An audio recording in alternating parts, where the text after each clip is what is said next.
Hi, everybody, and welcome to the Tough Pigs Muppet Fan Podcast feed. Today we have a really special treat for you because I, Becca Petunia, am here with the one and only Noel MacNeal to talk about some of Noel MacNeal's current projects and, wow, I totally don't have a second thing. Your current projects and all the exciting things that you're up to. Noel, thank you so much for sitting down to chat with me today, even if I didn't have a great opening there. That's okay. That's why it leaves it open for me to fill in everything you wanted to say. But Mm-hmm. that's why we're doing an interview. So this is where you can actually hear me talk about it. So let's jump right in, actually, to what I'm really excited about, which is your upcoming 54 Below show. Hey, this was really fun. So for folks at home, Noel, you know this, but it's going to be staged on March 24th, and folks can still buy tickets either for the in-person performance, which is in New York, or for a live stream. What can folks expect from this show, Noel?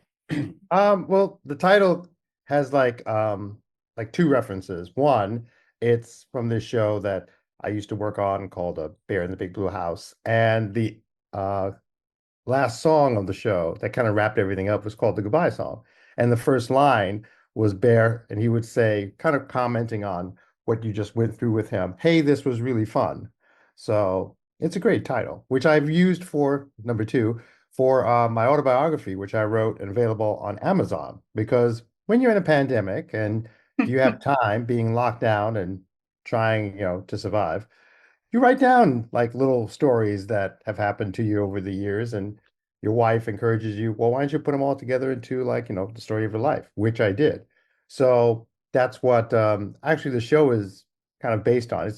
It's based on my life and the journey I've had being a puppeteer, among other things, up until like, this moment. Yeah, so I mean, again, you've worked on so many amazing things in the past, and looking at the description of the show, seems like there's going to be some references to a lot of those things.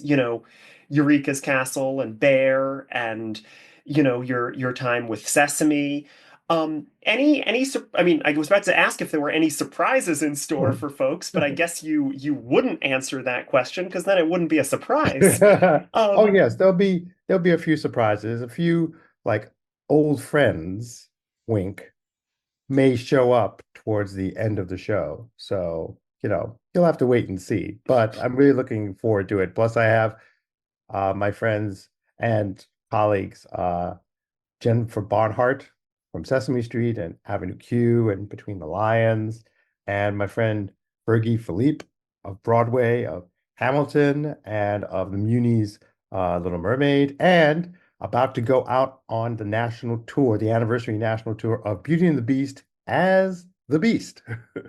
oh wow, I hadn't heard that one yet. Yes. Fergie's terrific. Fergie, Fergie's great. He's yeah, like, I've had the pleasure of chatting with him a couple times, and oh yeah, he's the best. So I've got like two of the best people backing me up, and it's going to be fun. And I've always wanted to do, something like this, but in terms of bucket list items, instead of like bungee jumping or leaping out of an airplane, I wanted to do something equally as exciting, a tad nerve-wracking, but at least I'll live to tell the tale.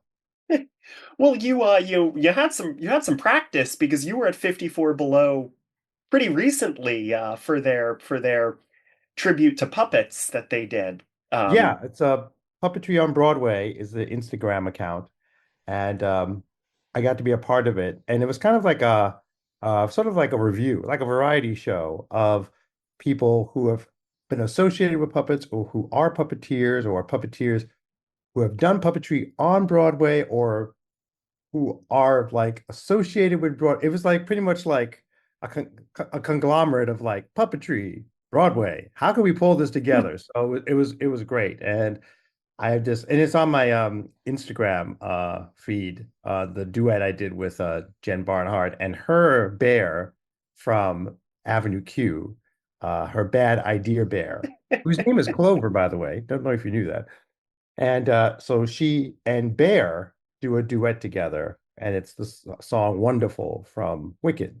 It's great, and everybody listening should definitely look at Noel's Instagram for these clips. I wish I could have been there. I just scheduling didn't work out, but But it turns out it was such a success that 54 Below has already contacted Julia Darling about wanting to put together another show mm. this fall, and it would be towards the end of October. And we all know what holiday is at the end of October. So stay tuned. I'm really excited about that. Yeah. And it would be two nights, not just one night. It would be two So nights. That's how successful this last one was. I mean, it looked like a ton of fun from Instagram, and again, I spoke to some people who were performing in it besides you. But yeah, it seems like, hey, that's great that they're gonna do it again. And do you think there'll be future performances of your show, or Maybe, I hopefully, guess it fingers remains to be crossed. This seen. is like Yeah. There should be something. So hopefully, and also potentially taking it like on the road, like going elsewhere with the show, which have already been like asked about. So I've said, let me get through this first show, and then we'll get back to you. I'm doing a version that can travel. Yeah, you gotta go one step at a time. And like you Yes. said, this is nerve-wracking enough. But Right. I This is the I'm first time I'm doing anything like this. So let's just get through this and then let's learn. Well, I feel like shifting from that in terms of like you doing new things again, like obviously your career with puppetry and actually puppeteering is long and illustrious. But recently you've really shifted into doing more and more directing, I've noticed. Looking at your Muppet Wiki page, you did direct one episode of Bear in the Big Blue House, according to that. But I then there was did. a long gap, and now you've been directing a lot of stuff for Sesame. And what is that experience like? What is it like shifting to that side of the camera? It's great because of the fact that, as you said, I've had this very like long career being a puppeteer. So I've actually had the opportunity to work with a lot of great directors, and on the rare occasion, a director that could have done a little more homework. So you learn from the good and the bad. So I know like how puppets should be directed, like starting with like John Stone and Lisa Simon from Sesame Street and Hugh Martin from Eureka's Castle. And yeah, it's like people like that, and knowing how to like do inspire people and also trust people. So that's for me because of the fact that I've been a puppeteer and still am a puppeteer. So I know what puppets can and can't do. I've been a wrangler, so I know what like physically the puppets can or can't do in terms of like props and setup. And like I said, having worked with such great directors, including Mitchell Kriegman, who created Bear in the Big Blue House, I know like how puppets can be shot. So I'm not hesitant in like setting up a scene where, I want the puppets to do something in particular that may seem difficult because I know it can be done because I've sat on the floor just like you guys. So do it. So if you got a better idea, let me know. Yeah, I mean, it's something we hear a lot about, in the world of puppetry, that there's so many things that seem like they should be easy for puppets to do that aren't, and so many things that seem like they should be hard for puppets to do that aren't hard. The idea that like something as simple as like one puppet handing another puppet a pencil is like the hardest thing to do. So you Yes. you need someone who knows, be behind the camera too. And I'm glad that you've been able to make that shift. And let me Yeah. tell you, I actually before this, I had seen some of the stuff you directed, but I made sure before I before we logged in that I watched a bunch of it. And let me just say, the ones that are my favorite out of the things you've directed for Sesame are definitely the two videos with Elijah and Wes. I Oh thought those yeah. were so cute and so much fun. I'd love to hear about those experiences, especially the barbershop one, which I thought was just so cute, and it was so nice that, Roscoe Orman, who plays Gordon, came back for that. Any things to share about like Uh, those experiences with Elijah and Wes? yeah, the credit for the barbershop, which I'm proud it got nominated for an Emmy Award. And it was the brainchild of the two puppeteers, Bradley Freeman and Chris Hayes, who play Elijah and Wes, because Elijah and Wes were created around 2020, during the time of the George Floyd protests and more awareness of like the racism that still exists in the United States. And trying to make it on a level that for kids to understand and also the representation because they are African American Muppets. But Chris and Brad said, these are great characters. This is a great bond of a father and son, and they don't always have to do such heavy subject matter. They can actually have fun. And so they came up with the idea of the barber shop, which is very central and core to Black communities. And so they came up with the idea. And so I got to direct it. And a little piece of trivia when we were or like Easter egg, we were setting up and like figuring out the decor inside the shop. And it like pans over. You'll see these two pictures in the back, these sort of sepia tone pictures of these two Black people, and I said, there should be, posters like, modern, like a modern poster or two or a hairstyle, but then also maybe legacy in terms of like hairstyles. And so I like put up like the images of my great grandmother and great grandfather, Oh, and wow. so, and so, and they said, no, these are great. Can we use them? And I had to like sign like a waiver. So those are actual MacNeal relatives, like on the barbershop. My great grandmother and great grandfather are on there, which is great. Oh, that's Duh. great. Uh, and I told my cousins that, and they were like over the moon. And then um, we got Chad, who's actually a terrific actor. He's currently on Broadway in Hell's Kitchen. He was the barber. Had Elijah. We had Wes. We had a Kwame, a specially created Muppet of really dark skin, also for that representation, Yeah. which was wonderful. And then of course we had Roscoe Orman as Gordon coming in for this as well. And so a friend of mine, when it aired, he told me it's like he just loved it, and he's also Black, and I've known him like almost all my life, and he said he loved it because he said no, Sesame hasn't been this Black since 1974, so he was really pleased. Yeah, I mean, again, obviously, I can't, speak to that side, but I can say it Right. just felt very genuine in a way that was so appealing. Again, even if I don't have personal experience with it, I could tell that it was coming from that kind of place.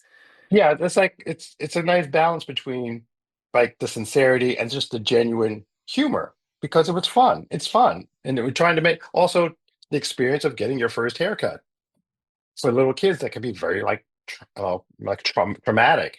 And so having Wes do it is also a way of teaching kids like it's okay, like very special haircut, which was like the funny little tagline we just kept pushing. It's like very special haircut that Wes just keeps saying to himself. And yeah, I really had fun directing that. And then I've gone on to direct other stuff for Sesame. Like there was the episode of the Lunar New Year that I got to direct, which Sure. actually got nominated for a Kids Screen Award. Did not win, but still proud of the nomination. You should And be. thank you. Yeah, so I've actually had a lot of fun directing Sesame Street, and again, like the guy started off as a wrangler and then became background puppeteer, and now he's directing the show, and I actually got to win an Emmy Award for it. Yeah. So hey, but yeah, It's interesting because I last couple months ago, I interviewed Alan Maroka for the site. Right. Um, and Alan was talking about how been making the shift towards directing, and he mentioned you as well, and working with you, as a director, and sort of like how both of you, and it's funny that you're touching on this already with the West stuff, but both of you really sort of value that push for increased diversity, both behind the camera and on camera. And I'm curious. You already started talking about it, but like, what are your thoughts on the current state of diversity in the puppetry world, and like how that's changed since you started, so many years ago? Yeah, it's definitely like progressed like a lot. I mean, Megan, who does Gabby on Sesame Street, and it was featured like, she's the first African American woman puppeteer on Sesame Street, which is a triumph, while still at the same time, it's like, really? It's taken this long? Really? But that's also because of the fact that the resources to find diverse puppeteers has expanded. Because when I was, for instance, I worked on the show in the 90s. It was called The Puzzle Place. And it was a PBS show. And the cast of puppets were all diverse. And I got to play the African American kid from New York named Leon. And if you spell Leon backwards, there it is. Mm-hmm. And so, and Mm-hmm. so, um, I auditioned, I got the part, but so I matched my character. And Carmen Osbar, Rosita on Sesame Street, she got to play Kiki, the Mexican American character, and Jim Martin, who is white, played Ben, who is um, technically not white. They said he was Euro American. Okay, Sure. sure, sure, fine. Not the term Uh, I would have used, but you know. yeah, that's okay. Uh, but then there were the characters Sky, who was Native American, and Julie, who was Chinese American, Asian American, and they were played by Peter Lentz and Alice Denny, respectfully. Hmm. And they did a great job, but they're not Native American, and they're not Asian American. And it's the kind of thing now, if you were to do a series like The Puzzle Place now, you would have more of a resource to really fan out and find people through the internet, through Google search, even posting things on like Instagram and TikTok and just getting the word out. And like, we're looking for these kind of puppeteers to represent these kind of things. So in that's also helped in getting more representation uh, in the puppetry world, as well as with Sesame Street. There are a lot of puppeteers of color out there, both doing theater and festivals, and like I said, now on TV. So yeah, it's come a long way, and representation does matter. It really does. So Yeah, we're and doing our it's best. yeah, no, I mean, again, like it's interesting to watch, and it's something that I absolutely do appreciate.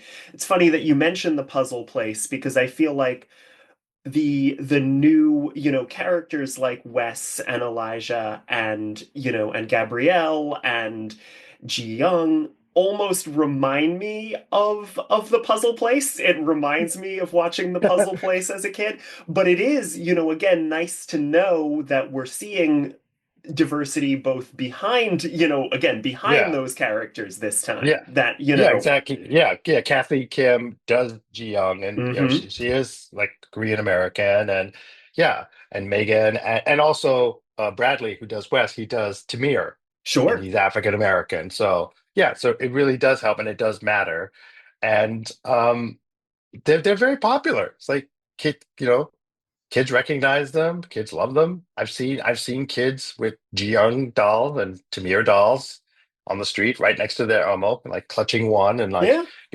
clutching the other one. So yeah, while we still have like, the traditional Muppets like, you grew up with. And so, like Big Bird and Ernie and Bird and Cookie. Cookie will always love cookies. It's like, yes, sometimes he eats a vegetable. Yes, we get it, but he will always be, Cookie Monster at heart. So yeah, and I'm looking forward to directing more with with Sesame. Season 56 starts very soon. Yeah. So, and season 55 is airing now. And I actually did um for each episode there's the letter of the day, and I directed that insert of song that gets repeated. So, as well as the monster foodie inserts, which are very funny. Not only because of Donger and Cookie Monster, but in particular because of David Rudman and Warwick Pike. Like their chemistry together They are is so good. such a good They're, comedic duo. Absolutely. yeah, Absolutely. and it was Warwick's idea to have like little cameo appearances by other characters. So it's been very funny, like throwing in like Prairie Dawn or the Hmm. Count or Ernie like popping into the foodie truck. So keeping it fun. Because Sesame Street's fun. Yeah.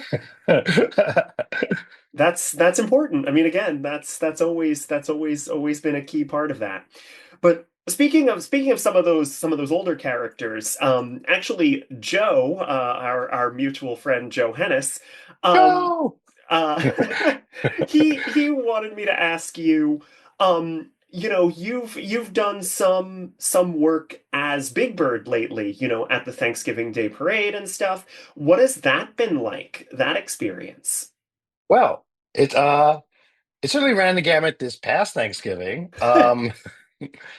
Before that, it's wonderful because I get to be Bird, and you get to like ride the float down Central Park West and then down Sixth Avenue in front of Macy, and you just see all these literally like millions of people like watching this. And I remember like there've been some years it's been kind of chilly, some years it's been a little cloudy.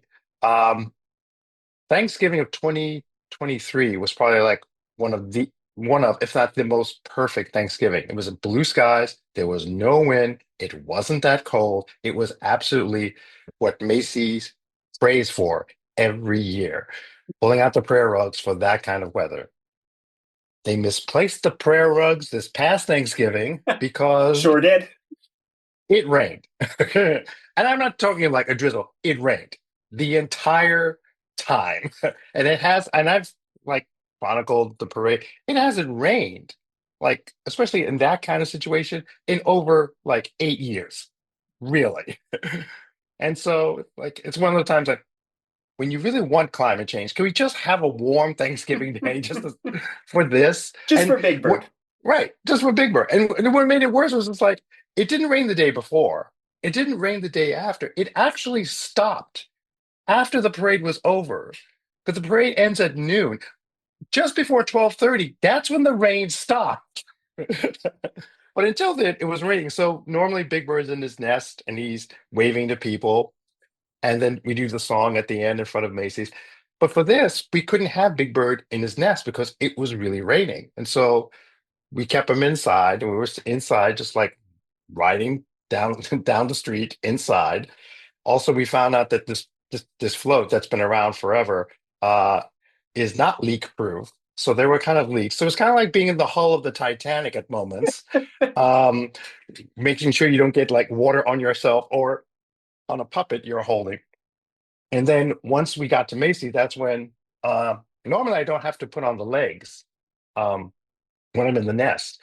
But because for this, Big Bird was going to stand, we decided Big Bird was going to stand outside the doors. And so that's the first time in forever, there's a Frozen reference. I actually was fully dressed as Bird from like head to three pointed toes. And so I'm standing outside. Big Bird has this wonderful yellow slicker on. And then Michelle Hickey, God bless her, is standing next to Bird, holding an umbrella over his head as he's singing the song, the classic song, Sing. And it wasn't some, and I posted, like, there've been posted pictures. I posted a picture of Bird and her together. And it wasn't so much Bird as people wanted to be Michelle. People were saying, "How can I get the job of being Big Bird's umbrella handler?" So Michelle has become a celebrity. Yeah, more important than Big Bird. People Yeah. see Big Bird every year. People don't get to see Big Bird's umbrella Also, they carrier. commented on the yellow slicker. People were really impressed with the yellow slicker. They like the Big Bird had a great yellow slicker on. So it was like, yeah, he did because he had to. Yeah. We You were do not drowning out there. you do not want those feathers getting wet. No, no, not at all. So, And yeah, so another thing that you mentioned, again, I'm kind of focusing on stuff you're doing lately, because I feel like if people want to know about stuff that you've done in the past, they could just go see, hey, this was really fun. yes. March 24th, tickets on sale now. Thank Um, you. you're welcome. But you've also been working on a production of Little Shop of Horrors still, correct? Yes, I'm the swing puppeteer and swing voice for the plant Audrey 2 for off-Broadway's revival of Little Shop of Horrors. And I've been doing that for over 2 years now. Yeah. And it's like one of the most fun I've ever had. I'm working with such incredibly talented people. Actually, for because it's February, we did another shoot of for Black History Month, and they're on Instagram. You go to Little Shop's Instagram page, and also my page. You'll see like the photo shoot we did, and it's just like it's. And I say that coming from TV puppetry, where it's still predominantly white male, being able to work at Little Shop with such incredibly talented Black people, and especially women, is just so gratifying and so much fun. And we have like the best time. I have not laughed so much as I have like being there and being in that guy's dressing room, because the guy's dressing room is small and there's like seven of us. So especially like, and it's like whoever's doing Seymour, so it's like, you really want to be there because this is a tight room and we don't have room for your, ego. So you really want to be there, buddy. And I'm looking forward to our new Seymour and Audrey. Currently, there's Nicholas Carpenter and Sherry Renee Scott, and they're about to leave. And now coming in will be Milo Manheim and Liz Gillies. And so I've been working with them for rehearsals. Actually, I have a rehearsal with them tomorrow because not only do they have to rehearse with the human actors, they do have to rehearse with Audrey too. Makes And sense.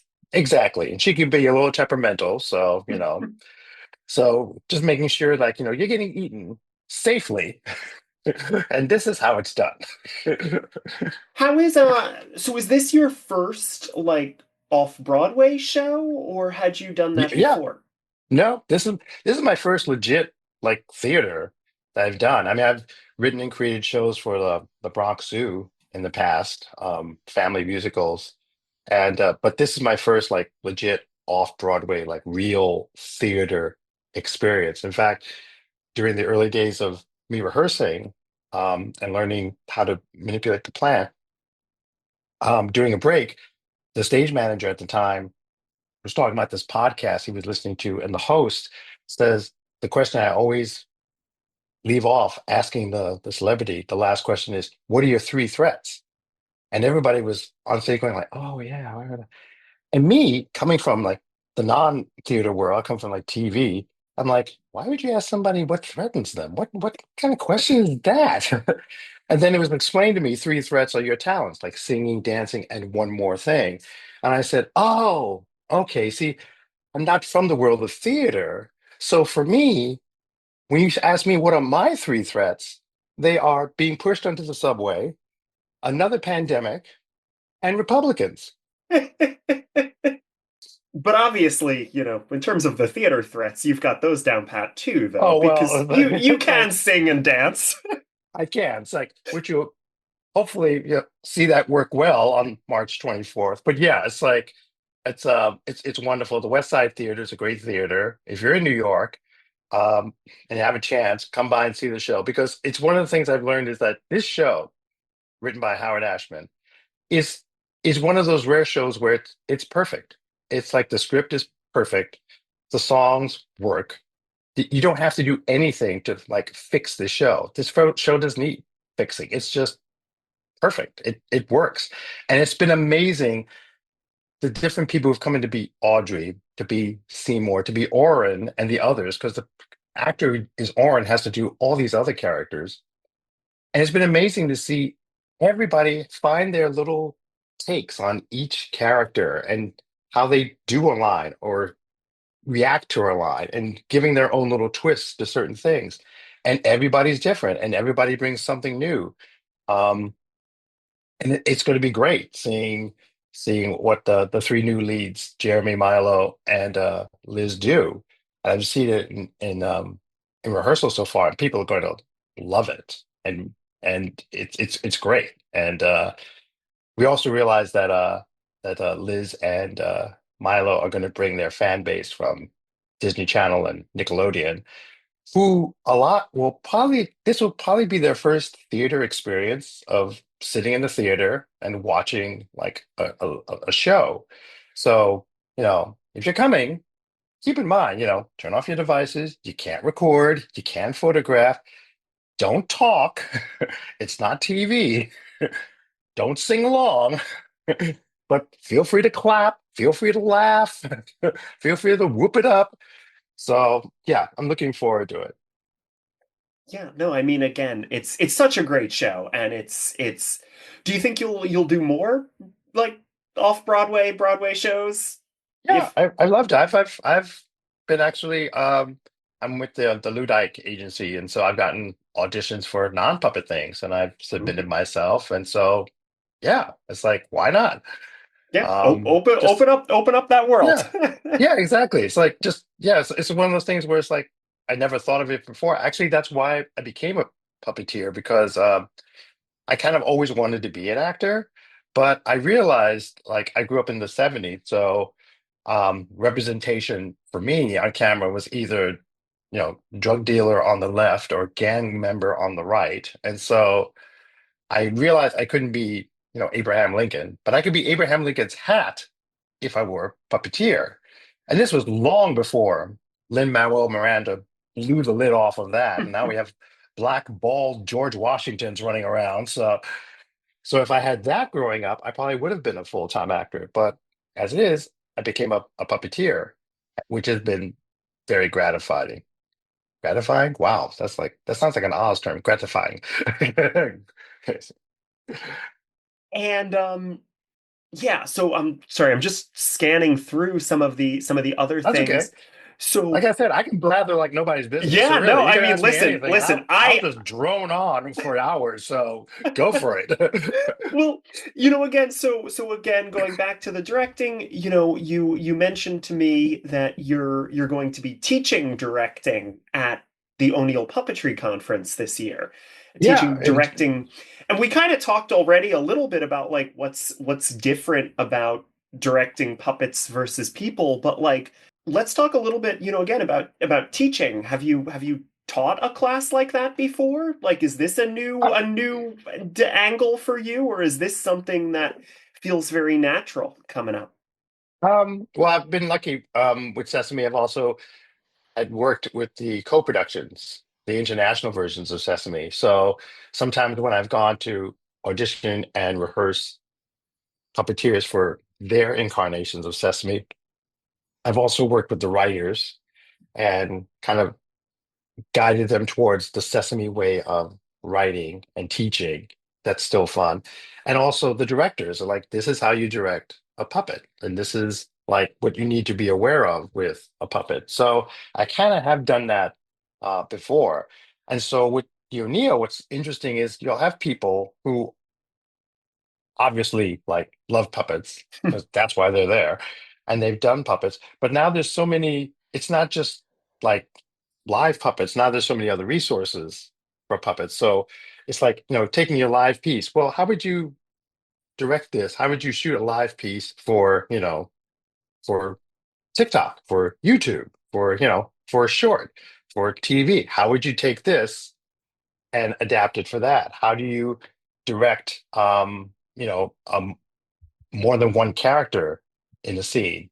One of the things I've done with the puppeteer that I've trained is I've shown them examples of like I did Forgetful Jones was a character on Sesame Street done by Richard Hunt, and I was Richard's right hand for this bit called Oklahoma, and it was Forgetful Jones on the movie set, and he's supposed to think Oklahoma. Kermit's the director, and you got all these characters. You got these Muppet cows and Muppet horses in the background that do the same little choreography as Forgetful comes up and forgets to say the word Oklahoma. And I use this as an example for many things. One, the cows and the horses have to stay up. They can't leave. They're always there. And so you have to be alive. You can't just like drop your puppy because you're tired. Oh no, you have to stay up. It's a crowd scene. And also in terms of like acting, like Kermit gets more and more flustered, but it's a build, it's an arc until he finally just loses it. And that's another example of like it's controlled flailing because Kermit is just like losing it, but it's not just wiggling the doll. I mean, it's very controlled and very precise, and that was Jim. And so it's a very funny bit. That's on YouTube. You can watch it as soon as you're done with this. It's one of my favorites. I got so excited when you mentioned it. It's Yeah. one of my favorites since I was a kid, and it Oh still yeah. holds up, and it holds up exactly like what you're saying because of just like the sheer technique at play, and that Yeah. there's a build of just both acting, you know, vocally, but also manipulating the All puppets. right. It's really an All right. incredible thing, and A- it's And it's also straight through. It's one of the rare bits where there were there's no edits. Like once it starts, we just go straight through, and we did it twice. oh So geez. what you're seeing is the second take, and it goes through twice. And what's great is Jerry Nelson is the bale of hay at the end. So Jerry's literally like sitting under there just waiting.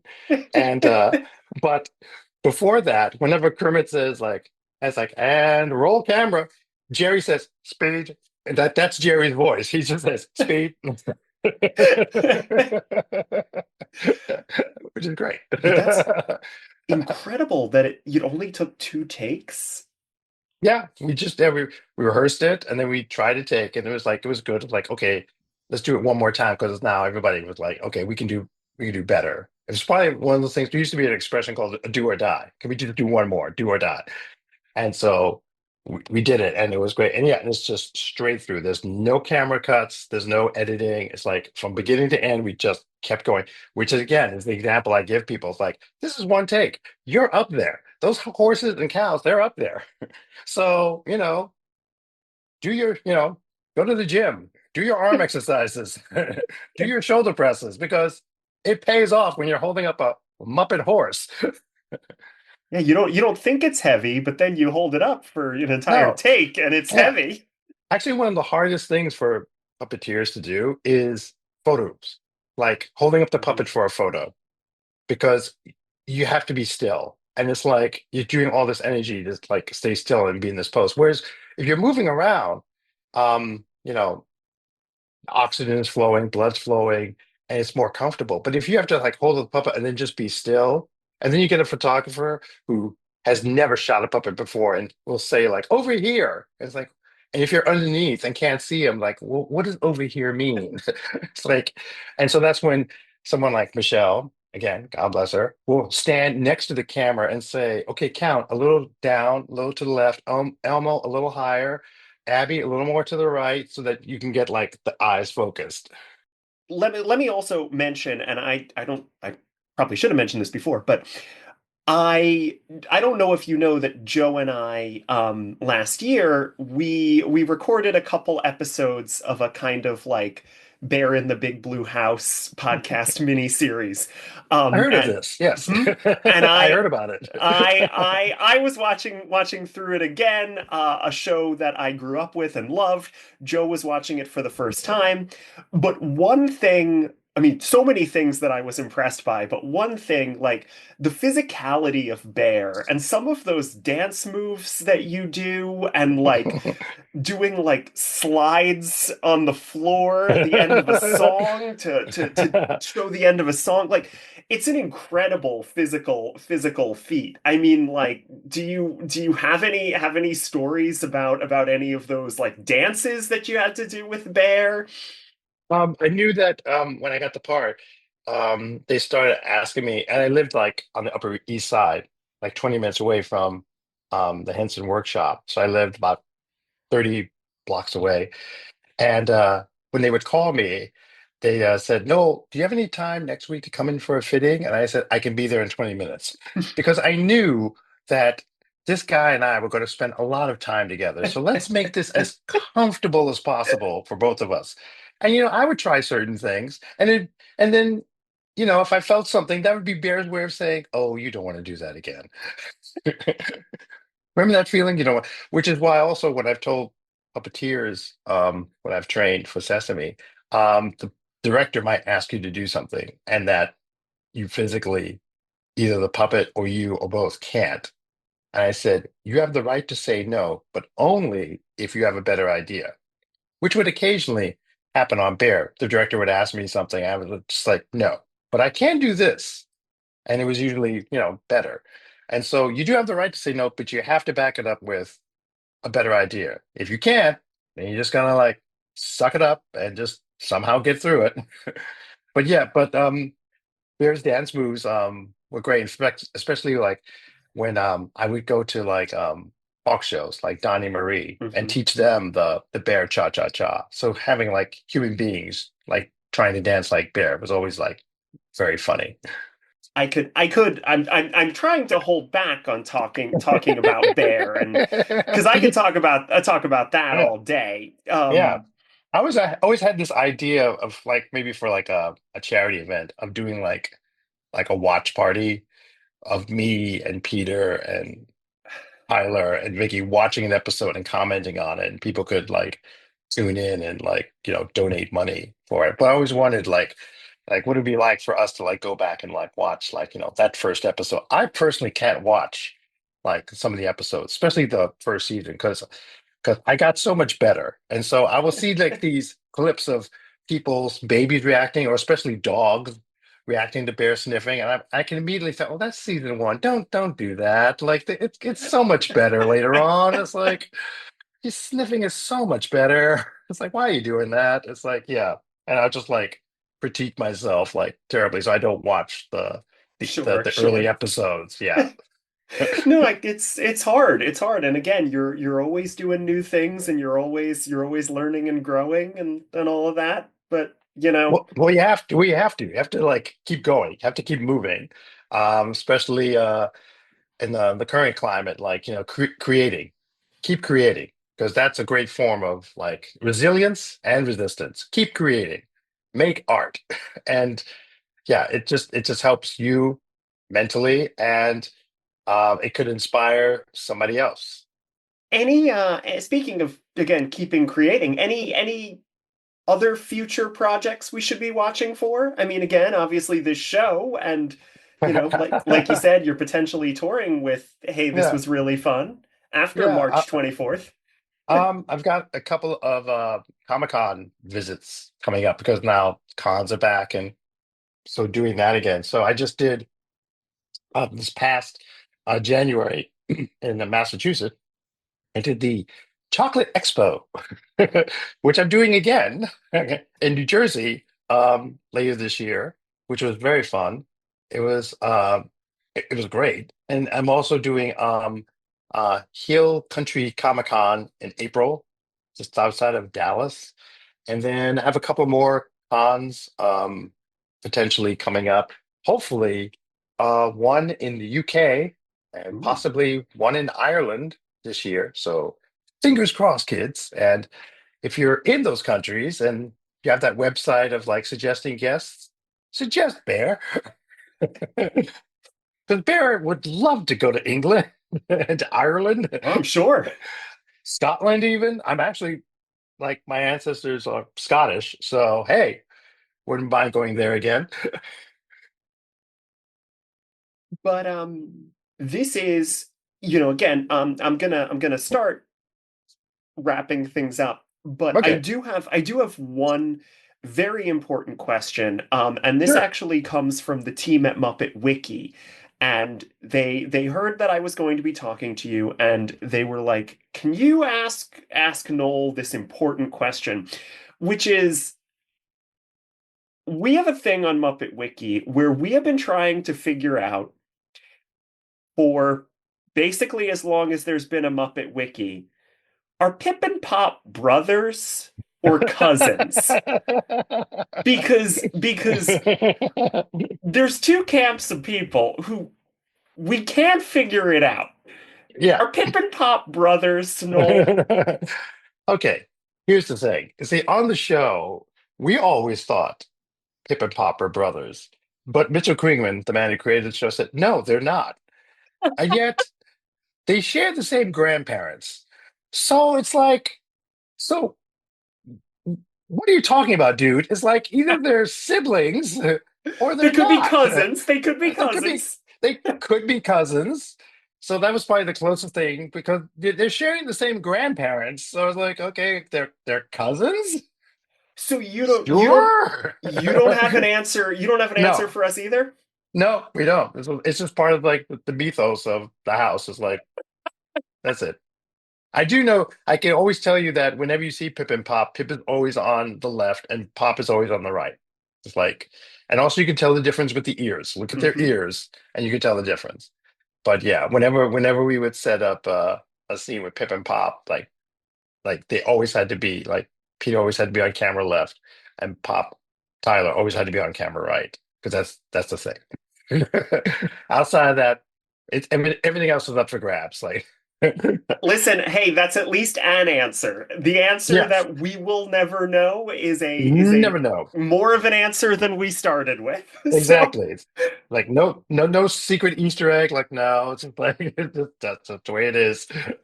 I'm I will report back. I will report back to the team there. Right. Just tell them like Noel said Noel this, says. this, and it's like okay. It's like sorry, got nothing up more Yeah, definitive. Like there you go. nope. There's nothing else I can add. But like I said, so if folks want to see, hey, this was really fun. Tickets are still available, Yep. both for the in person in on March 24th in person in New York City, And the live and stream. the live stream. Yeah, and any last things you wanna leave folks with? Um, Basically like me doing the show and like doing possible other things. It's just at this point in my life, um, I'm still able to do this. I've been so fortunate to have done so many things with so many incredible people that, if you have an interest, if you have a dream, like go for it, try it.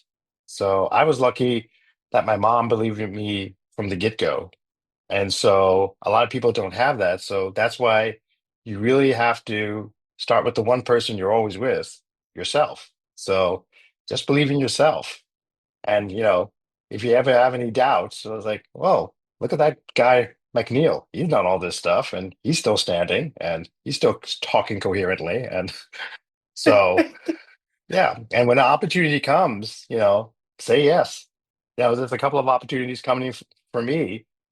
And it's like, have I ever done this before? Not really. Am I going to say no? Heck no. I was like, I'll do this. Why not?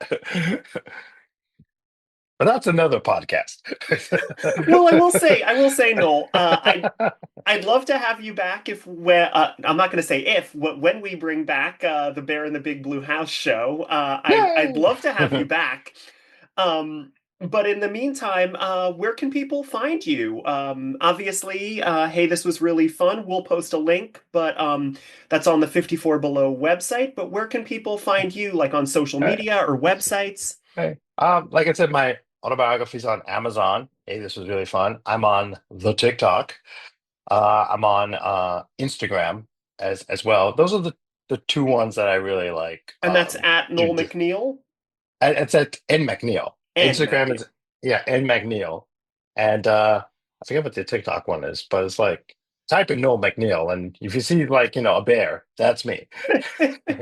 I'll post a link in the show Yeah, notes yeah. as And I'm well. also on like Threads and Blue Sky, but yeah, mainly Instagram and TikTok. Yeah. Sure.